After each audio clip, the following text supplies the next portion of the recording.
You're dealing with an addicted generation. This is a big time bomb ticking. This is no accident. Indeed, it is by design. I mean, seriously? It was my mistake. I mean, I think we can all feel it. To try to make these products as addictive as 400% possible. spike in dopamine. We now know that many of the major social media companies hire individuals called attention engineers who borrow principles from Las Vegas casino gambling, among other places, to try to make these products as addictive as possible. That is the desired use case of these products, is that you use it in an addictive fashion because that maximizes the profit that can be extracted from your attention and data. It literally is a point now where I think we have created tools that are ripping apart the social fabric of how society works. That is truly where we are. The way the technologist Jaron Lanier puts it is that these companies offer you shiny treats in exchange for minutes of your attention and bytes of your personal data, which can then be packaged up and sold. What happened is that the attention economy and this race for attention got more and more competitive.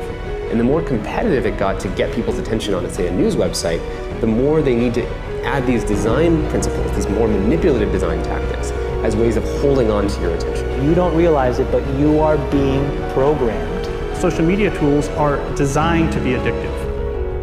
The actual desired use case of these tools is that you fragment your attention as much as possible throughout your waking hours. That's how these tools are designed to use. Well, we have a growing amount of research which tells us that if you spend large portions of your day in a state of fragmented attention, so large portions of your day where you're constantly breaking up your attention, take a quick glance, do a just check, and just quickly look at Instagram, that this can permanently reduce your capacity for concentration. I am especially worried about this when we look at the younger generation coming up, which is the most saturated in this technology. And it's very addictive because if you pull on the slot machine arm enough, you will win. And you never know which pull will reward you. That's an addictive behavior, and it's dopamine that is driving that addiction. So what happens with social media is Robert Sapolsky, who did the foundational research on this at Stanford, calls it the magic of maybe. When you look at your phone and maybe there's a text there and maybe there's not, and you don't know, when it shows up, that high you get, that's dopamine. It's the magic of maybe. Maybe it'll be there, maybe it won't. When it shows up, you get a 400% spike in dopamine. That is roughly the same amount of dopamine as you're getting from cocaine, slightly less than an extremely addictive drug like cocaine. And that's what's happening. We really care what other people think of us.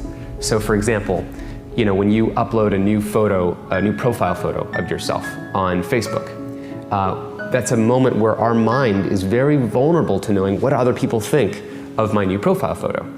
And so when we get new likes on our profile photo, Facebook, knowing this, could actually message me and say, oh, you have new likes on your profile photo.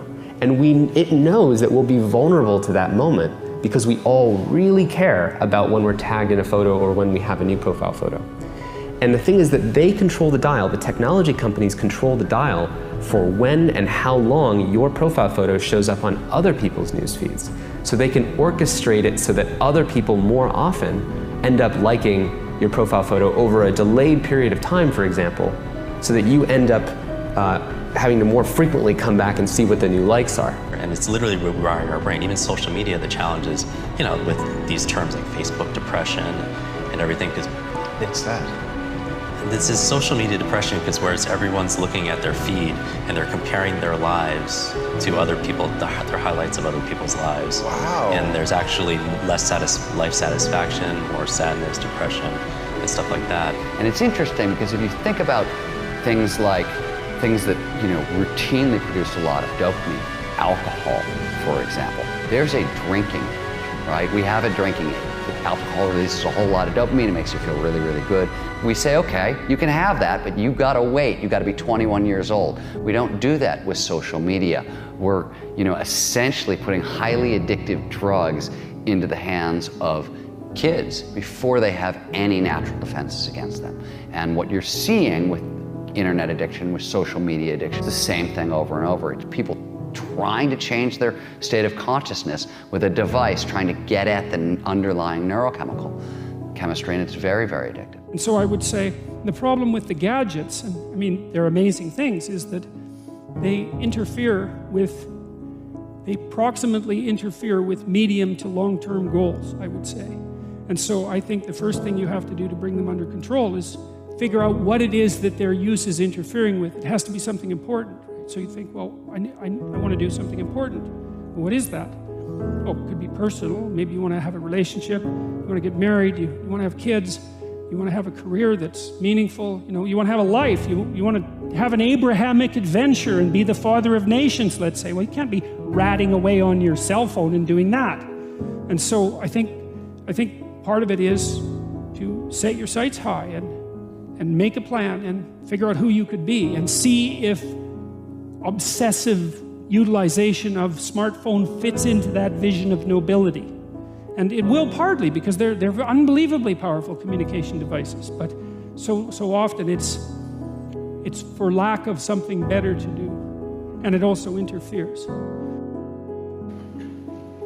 Imagine like when you take that to the extreme, where, bad actors can now manipulate large swaths of people to do anything you want.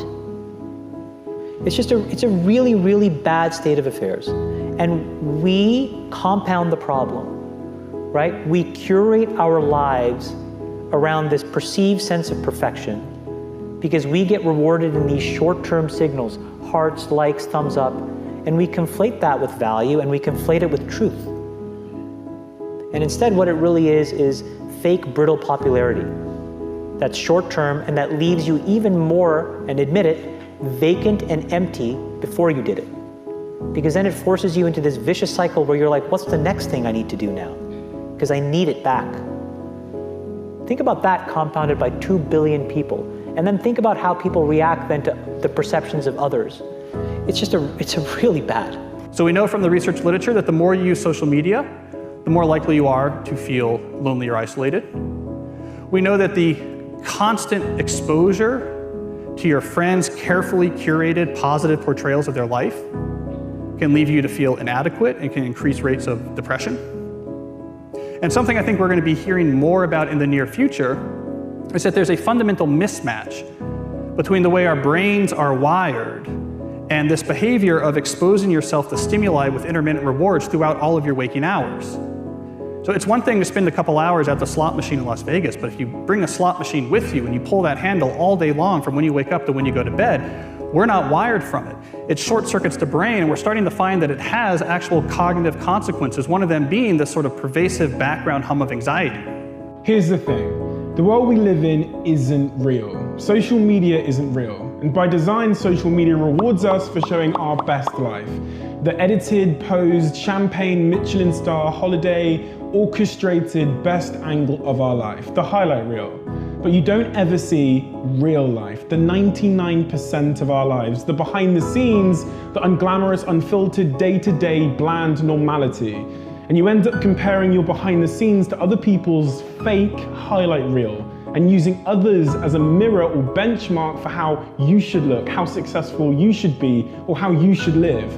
These fake comparisons will only serve to make you feel inadequate and inferior to something that isn't even real.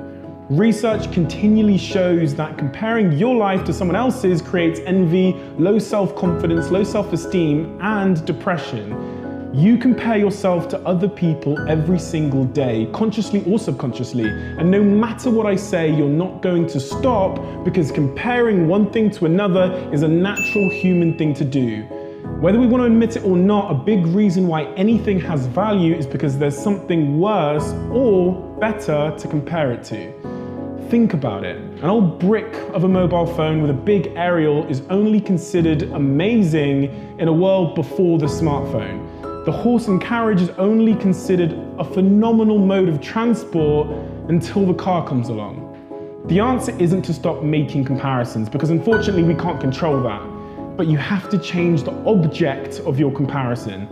From someone else to yourself. You have to measure yourself against yourself. And by doing this, you start at a base point where you consider yourself to be perfectly fine exactly how you are.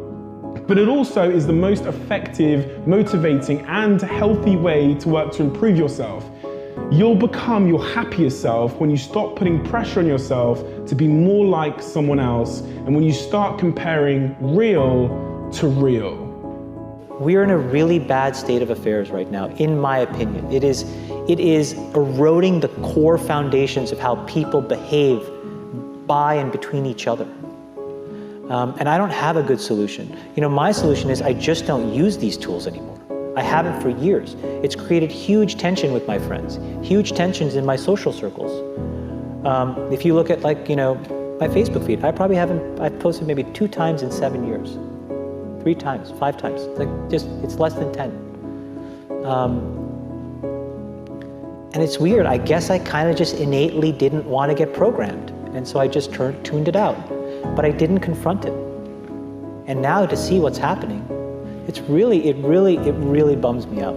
Back in the 1970s and the early 80s at Xerox PARC, when Steve Jobs first went over and saw the graphical user interface, the way people talked about computers and what computers were supposed to be was a bicycle for our minds. That here we are, you take a human being and they have a certain set of capacities and capabilities. And then you give them a bicycle and they can go to all these new distances. They're empowered to go to these brand new places and to do these new things, to have these new capacities. And that's always been the philosophy of people who make technologies. How do we create bicycles for our minds to do and empower us to feel and access more? Now, when the first iPhone was introduced, it was also the philosophy of these technologies. How do we empower people to do something more? And in those days, it wasn't manipulative because there was no competition for attention. Photoshop wasn't trying to maximize how much attention it took from you. It didn't measure its success that way. And the internet overall had been in the very beginning not designed to maximize attention. It was just putting things out there, creating these message boards. It wasn't designed with this whole persuasive psychology that emerged later. If you feed the beast, that beast will destroy you. If you push back on it, we have a chance to control it and rein it in.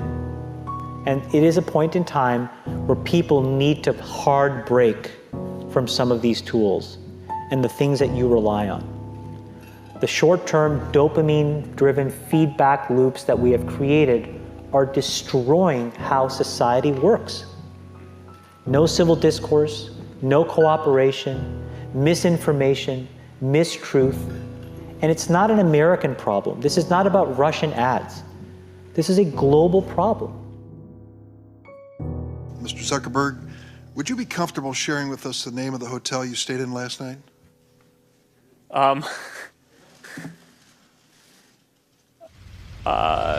No.